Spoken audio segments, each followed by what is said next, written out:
What interested me was to be able to see things in a different angle, different perspectives. For me, like, being able to create photographs is like you're basically creating moments in time. Moments that can never be really recaptured ever again. Like, you can bring everybody back in the same room, but you can never recreate that same emotion, that certain feel of it. Travis Houze is a Washington, D.C.-based freelance photographer. He specializes in portraits and events. He felt the impacts of the COVID-19 pandemic almost immediately. In the beginning of 2020, I started noticing like a little bit of a shift. I started looking at events saying, hey, I know we had this agreement, but unfortunately we're gonna have to cancel out because of the pandemic. And you just think, okay, it's just that one. And then it becomes 2, and then 3, and then 4, and then it's like, okay, something's really going on, and I don't know how much of a difference it's gonna make. Travis turned to other creative projects, like working on a film anthology, which relied on scenes shot outdoors. But with much of his work drying up, Travis soon turned to living off his savings. So what I'm thinking about for this walkway is there's a chair right over there. I think the hardest part about being in the freelance community is that we are in a position now where we're very uncertain.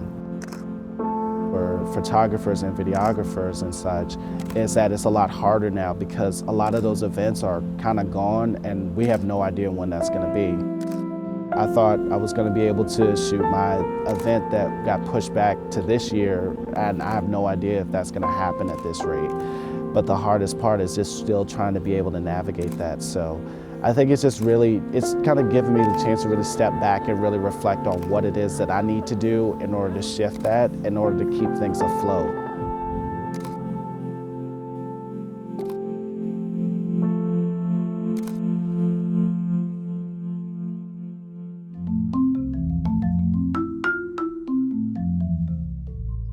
I noticed that there was a model who I've been following for at least over a year, and she said that she's doing like what they call remote shoots, and I was like, I never heard about it. Like, that was like, it was relatively new when it started, and she said that basically she has her camera set up and it's hooked up to the computer.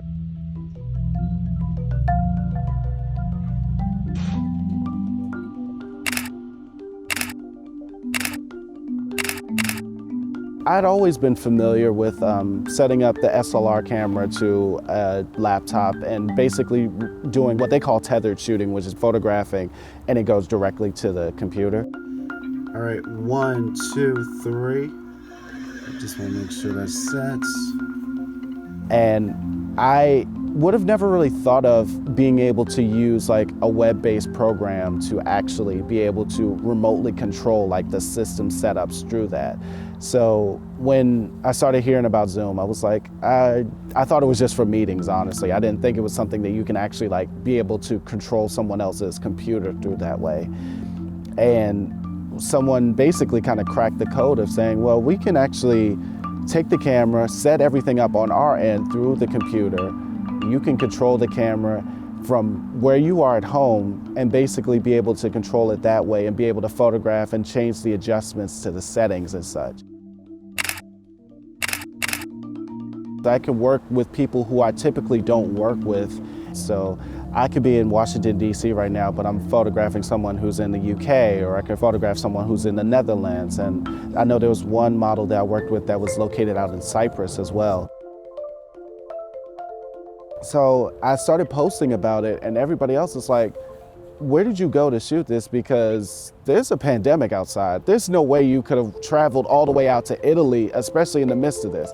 And I said, no, I was actually at home the entire time. So I posted this video of the model where she shot a video of me looking at her through her phone and just showing the setup. And then everybody was like, oh, you weren't even there. And I said, no, not at all. But I photographed it and I told them where to place the camera and how I wanted the settings. And then it was like, oh, I didn't know that was a thing. And I said, I didn't either.